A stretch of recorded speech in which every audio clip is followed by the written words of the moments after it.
Hi, sorry it cut off. So, like I was saying, you're going to look at food families and be like, oh, okay, well, if I'm sensitive to sunflower seeds, I'm going to get rid of artichokes and lettuce. Romaine, I'm going to get rid of yarrow and tarragon and dandelion. And you're going to go down and down on the list, right? So that takes away so many foods, right? If you come up sensitive, I came up sensitive for, it's just like I came up sensitive for a plum. So therefore I'm going to get rid of almonds and cherries and apricots and nectarines and peaches and plums and prunes and wild cherries because they're all in the plum family, right? So this is what I'm talking about when I say that people are becoming fearful of food. And I know this goes for me. This especially goes for me. I'm so afraid of food. So I want to tell you that recently I did a diet because I have done all the diets. And if you have even, you've done everything from GAPS to paleo, autoimmune to paleo, you've done raw vegan, you've done all these things. And then you realize that you're down to a limited number of foods. You're sort of on a low carbish, you've got lots of greens, a little bit of grass-fed meat, a few berries, and some coconut products, maybe some avocados, and that's it, right? And even those, you're like, oh my gosh, I'm paranoid because am I sensitive to the histamines in avocados? And what if the greens are thiols or sulfurs and they're hurting me? And what if the meat? What if it's just too acidic for me? And so you develop all these like situations that if you're having symptoms daily or every other day or every few days, you're wondering, the first thing you wonder when the symptoms come out is, what did I eat? What did I eat? What caused this? What could possibly have caused this? And because you're in control of your food that you're putting in your body, if your lifestyle's sort of on point, then you immediately start to analyze every single food. And so I've gone through every diet under the sun, every diet. I mean, you name it, I've tried it. So most recently, I just decided, okay, that's it. I'm going down. Like, I'm going to fast, right? And fasting is not good for somebody who's got chronic fatigue or somebody who's been sick for a long time because it's just too much for their body. It's too much. And even though after 5 days, the autophagy can start to kick in and apparently, eat those weak cells. And therefore, at the end of it, you'll feel better. It often causes crashes for people with chronic fatigue or fibromyalgia or any kind of autoimmune condition or somebody who's just been ill for a long time. It will cause, more problems than benefits because it's just they really need to be eating every few hours to just keep their body steady and not put any more pressure on it or not sort of trick it into think it's starving. It doesn't need another stress on the body.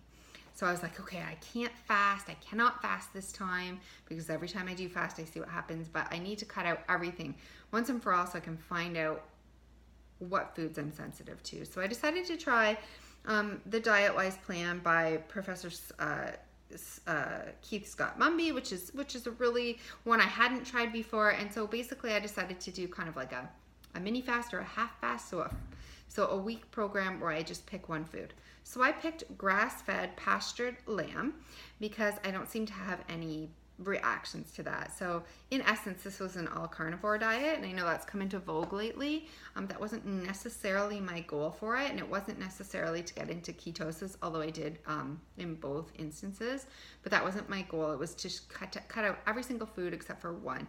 So then it takes at least 5 days to eliminate the bowels. And then you could find out if you're having reactions. So within the first couple days, you're going to have withdrawal symptoms. And then if it's still in your system, you're going to be having,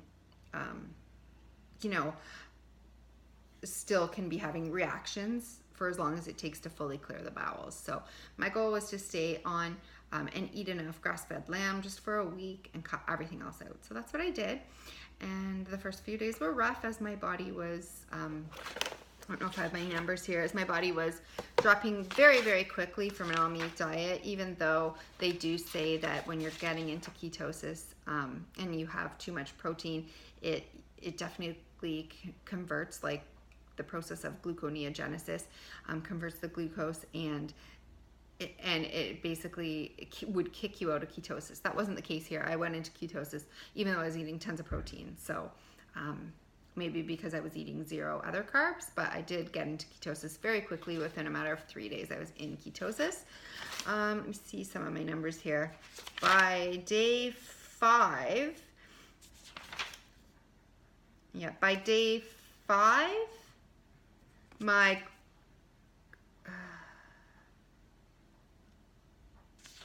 let's see. I just want to make sure I have this accurate here. Okay, by day 6, my ketones were more than my glucose. So just by day 4, my ketones were 1 and my glucose was 4. On day 5, my glucose was 3.7 and my ketones were 2.4. On day 6, my glucose was 2.9 and my ketones were 3.6. So there's the flipped inverted index. So very, very, very low glucose, and which meant I was in deep nutritional ketosis at this point. I was eating tons of protein, and that's all I was eating, just lamb. And I felt by day 6 very weak, very not great. I started to, by day 6, I did feel no pain, so all my pain went away. My inflammation dropped considerably. I felt pretty good pain-wise, but I did have still no energy. The energy hadn't kicked in by day 6. I was still very weak and now feeling hypoglycemic and shaky, even though I was getting enough calories. And I felt like I really needed the glucose, like I really, really needed it. And you know, you do feel like you need the glucose on day 1 and 2 and 3, but days 4 and 5, you start to just not even be hungry. You're not even hungry anymore. And by day 6, I was in deep nutritional ketosis with my ketones at an all-time low of 2.9 and my ketones almost 4. So I was in very, very deep, but I still felt very shaky, not well. Like it wasn't working. And by day 7, I decided, okay, you know, I've pretty much cleared my bowels. I had to use extra vitamin C and magnesium and keep my minerals up in order to clear my bowels, but I did. And so day 7, I decided I was going to add in one food back in and see. And I decided it was going to be a carb, and I decided it was going to be a sugar because I really felt like I needed it. So I picked a food that doesn't have any other food in the food family. It's on its own, and that I haven't eaten in the past 4 years. So really, it couldn't be a cause for any of my symptoms. It couldn't be a reactive food, really, because I never eat it, and it doesn't really have any other things that it cross-reacts with. So I decided to go for papaya. So I fasted. I drank a lot of water, and then I introduced just a couple bites of papaya.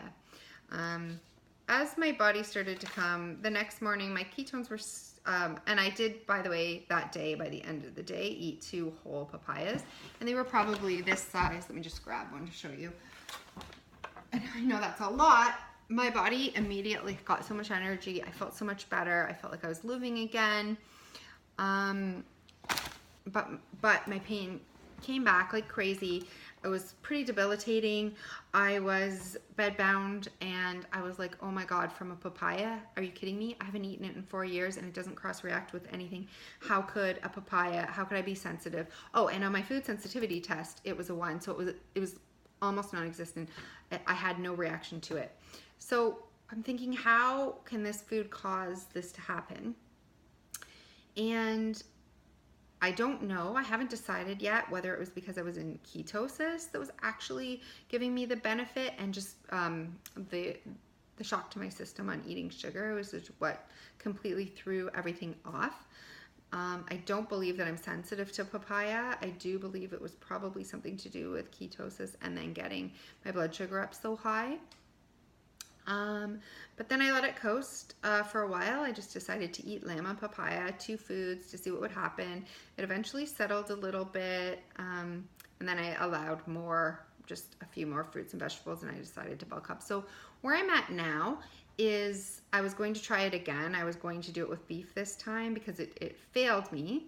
And I was going to, when I broke, once my bowels were cleared and I felt like I was okay, and my symptoms were tolerable, I was going to break and bring in something more,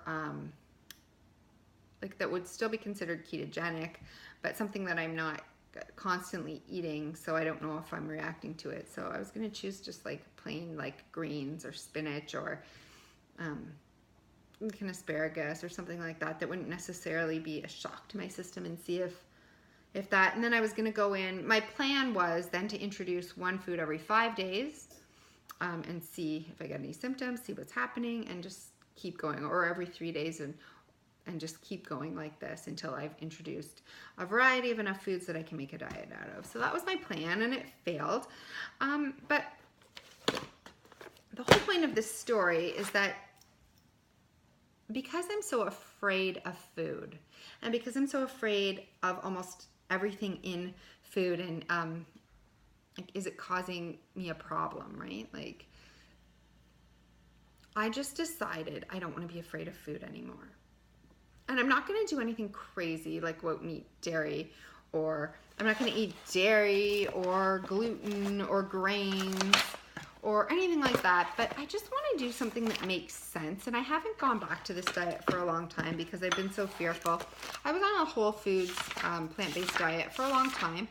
And because I wasn't getting better, I went into all these other different diets. But let me just see what I have here, if I can see.